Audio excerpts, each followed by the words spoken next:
거부하는 놈은 상감 명령 불복종으로 징계위원회 열 거다 라고 하시는 겁니다. 그 순간 야 그 눈피하는 그 쥐새끼 한 마리 너 임마 너 저요? 이번에 회원 가입이신 메타님, 시로님, 강희철님, 조현주님, 아리사님, 유전님, 한발짝 두발짝님, 타토님, 말파이트님, 이핑핑님, 이동건님, 스타리크님, CHJJS님 진심으로 감사드립니다. 충성! 사랑합니다. 0418님께도 보내주신 사연이고요. 안녕하세요. 회원님 바로 앞전 공포탄 발사로 썰 풀었던 0418입니다. 썰이 채택되고 나니 생각나는 썰들이 물밀듯이 밀려 오늘도 한번 끄적여봅니다. 당첨! 때는 19년 가을이 지나가고 슬슬 추워지는 경기도의 어느 저녁 저못날 행보관님이 전 생활관 인원들을 한 생활관으로 모으는 즉통합 점호를 하신다고 방송을 하셨습니다. 그렇게 모든 인원이 다 모이고 행보관님께서 크게 무게를 잡으시며 한마디 하십니다. 야, 그 너네 중에 정말 특수한 임무를 주면 할 사람 있냐? 그 임무복도 따로 있고 그 중대장님 아니 대대장님이 직접 휴가 2박 3일을 주시는 거다 라고 말씀을 하셨고 그 즉시 한 곳에 모인 저희는 술렁이기 시작을 합니다. 야, 무슨 임무길래 3일씩이나 주냐? 어디서 뛰어내리는 거 아니야? 라는 등 많은 이야기들이 오갔고 행보관님께서 모두를 조용히 시키시며 하시는 말씀. 지금 지원자 거수해서 왔는데 지원자 없으면 내가 직접 지목해서 데리고 갈 거고 거부하는 놈은 상감 명령 불복종으로 징계위원회 열 거다 라고 하시는 겁니다. 이러면 사실 더 불안하잖아. 왜 공포를 심어주는 거야? 그래서 저희 중대 인원들은 또 다시 술렁이며 다들 행보관님의 눈을 피하기 시작했습니다. 참고로 저는 행보관님과 같은 사무실에서 근무하는 개원인과 동시에 병장 진급을 앞두고 있었기에 행보관님과 최대한 눈을 맞추지 않으려고 피했습니다. 왜? 친숙하니까. 그 순간 들리는 소름 돋는 행보관의 한마디. 야, 그 눈피하는 그 쥐새끼 한 마리 너 임마 너 저요? 저는 그때 관등 성명을 흐릿하게 외치며 병양 진 이거 제가 말씀이십니까? 평상 치는 지랄야 둘 중에 하나 골라. 명령 불복종으로 15일 만찬 갈래? 아니면 임무 투입 할래? 투입해야지.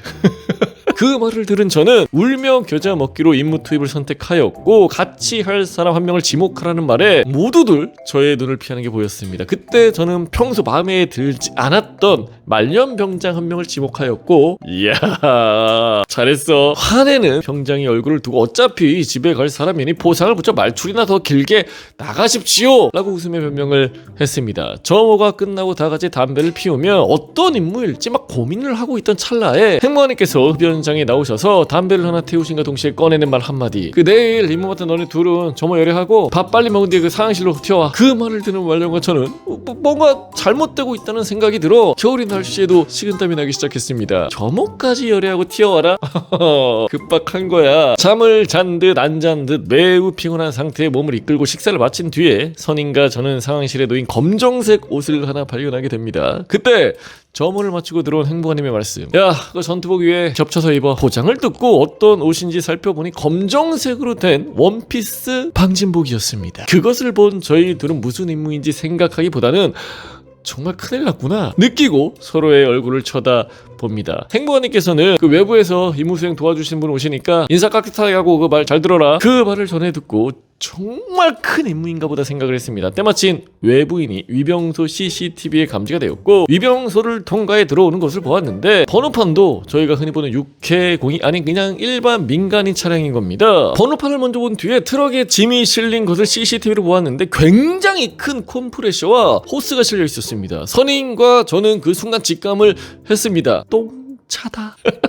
그 이후 임무 지원을 온 민간인 아저씨야 행보관님 그리고 저와 선임 총 4명이서 임무 하나를 받기 위해 부대 구석으로 이동을 하게 됩니다. 군생활을 하면서 단 한 번도 여기 올 거라고 생각도 못했던 정화조를 맡고 있던 웅장한 입구 앞에 저희는 서게 됩니다. 얼마나 초라했을까. 자, 이제 저와 선임은 힘을 합쳐 단연간 닫혀있던 정화조문을 개방을 합니다. 개방을 하자마자 인생 살면서 이런 장면을 볼 일이 있겠나 싶은 것들을 마주하게 되더군요. 인간은 어떻게 보면 잡식이기에 책상 다리와 비행기 바퀴 빼고는 다 먹는다라는 말이 있을 만큼 정화조를 열었을 때 가관이 펼쳐지게 됩니다. 인간의 배설물은 영양소가 빠진 찌꺼기가 나오는 것이고 배출될 때 오케이 넘기고 아무튼 정화조에 모인 중대원들의 배설물은 모두 굳어 아주 노랗게 그리고 아주 단단하게 돌처럼 굳어서 정화조 이곳 저곳에 덕지 붙어 있었습니다. 아무튼 그 아저씨는 큰 컴프레셔에 호스를 장착하였고 정화조 내부로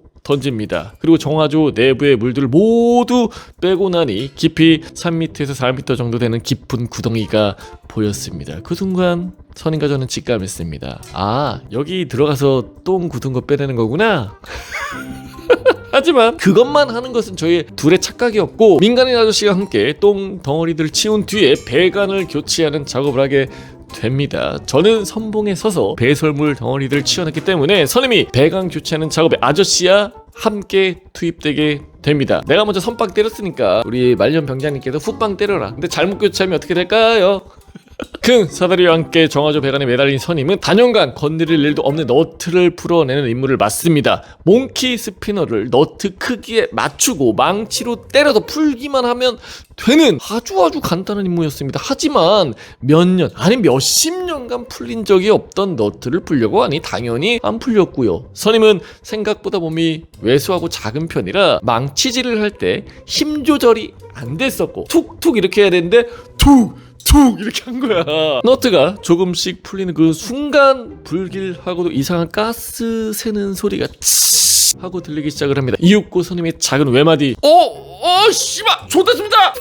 그 순간 정화조에 고정되어 있던 너트가 아주 강한 압력에 폭발하듯이 빠져나왔고 배관을 고정하던 너트들은 동시다발적으로 모두 터지기 시작을 합니다.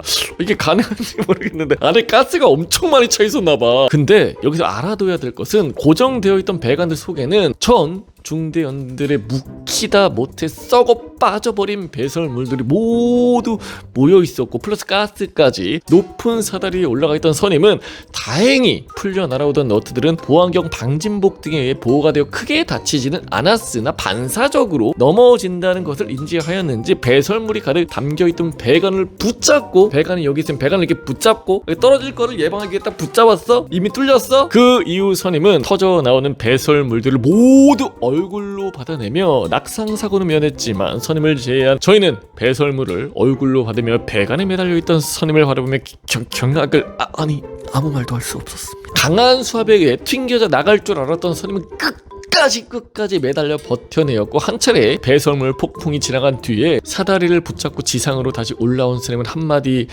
외치게 됩니다. 가까이 오지 마시오. 똥물몽. 선임을 제외한 3명은 모두 중대 막사 건물로 뛰어들어가 양동이에 물을 한가득 채워 선임에게 부어주었고 그제서야 선임은 정신을 차리고 보안경을 벗고 나지막히 한마디 더 붙입니다. 행복한님 샤워 좀 해도 되겠습니까? 얼빠진 표정으로 선임을 바라보던 행복한님은 말없이 고개만 끄덕이시며 샤워를 허락하셨습니다. 그래, 전 왜 건투를 빈다! 이런 젠장! 배설물들을 얼굴로 받아낸 선임은 쓸쓸한 뒷모습을 저희에게 비추며 사무실로 향했습니다. 폭풍 전야와 같은 모든 일과가 끝나고 점호 시간이 되었을 무렵 몸에 똥독이 오른 것 같다는 그 선임의 말에 그날 저녁 당직 사관은 간부 휴게실에서 그 선임을 잘 수 있게 자리를 마련해 주었습니다. 포상 조가증은 다음날 아침 회의가 끝난 후 약 09시쯤 대대장님 대독으로 중대장님께서 수여를 하신다고 하셨고요. 그리고 저도 온몸에 배설물 냄새가 배어 같은 생활관 인원들에게 욕을 많이 먹기도 했습니다. 국방부의 시기는 거꾸로 간다는 말이 있지만 다음날 아침에 찾아왔고 포상 휴가증 수여를 위해 중대장실에 모일 것을 지시받은 선임과 저는 중대장실 앞에 집합하여 함께 들어가기로 했습니다. 그러니까 그 전날 얘기가 됐겠지. 군대에서의 시간 약속은 생명과도 같지만 3분이 지나도 5분이 지나도 중대장실 앞에 보이지 않는 선임을 찾으러 저와 행복한님이 중대 건물을 모두 뒤졌고 간부 휴게실에 잠들어 있던 그 선임은 눈이 빨갛게 충혈이 됨과 동시에 눈이 벌에 쏘인 것처럼 부어오르고 있었습니다. 그 선임의 얼굴을 본 행복한님이 0.1초의 고민도 없이 바로 자차로 뛰어가 그 선임을 태운 뒤에 사단 의무대를 제끼고 보통 사단 의무대인데 본인도 약간 양심의 가책을 좀 느끼셨나? 국군 양주병원으로 가게 됩니다. 선임은 결국 세균성 결막염 진단을 받고 격리 조치가 되어 약 3일간 입원을 하게 되었고요. 그러니까 보안경을 썼는데 이게 어떻게 이게 수압이 세서 그랬는지 모르겠지만 살짝 이게 들려서 들어갔거나 아니면 어떤 경로로 인해 감염이 된 것 같아요. 얼마나 그 더럽고 나쁜 그런 것들이 많았겠어. 그쪽에 맞잖아. 그 사건 이후 부대 정비를 할 때는 민간인의 도움이 필요할 정도로 심각한 문제가 발생이 되면 용사들을 투입하되 위험한 작업은 절대 투입하지 말라는 대대장님의 아주 엄격한 지시사항이 하달이 되었고, 저희는 높은 창고, 페인트 칠, 용접 등 다칠 수 있는 확률이 높은 작업은 모두 민간 업체에 의뢰하게 되는 역사를 쓰게 됩니다. 저는 밥을 먹어도 배고픈 곳이 군대라는 곳이라 생각하여 이것저것 가리지 않고 먹었던 사람이지만, 배설물을 먹고 몸에 병을 얻은 목격설은 최초가 아닐까라고 생각하여 사연을 보냅니다. 이게 노딱 걸리지 않을까? 아니겠지? 징글 읽어주셔서 감사드리며 다음에는 더 기막힌 사연으로 찾아뵙겠습니다. 이상 마치겠습니다. 충성! 우리 선임분에게 심심한 위로의 말씀을 전달드립니다. 이 강산은 내가 지키노라.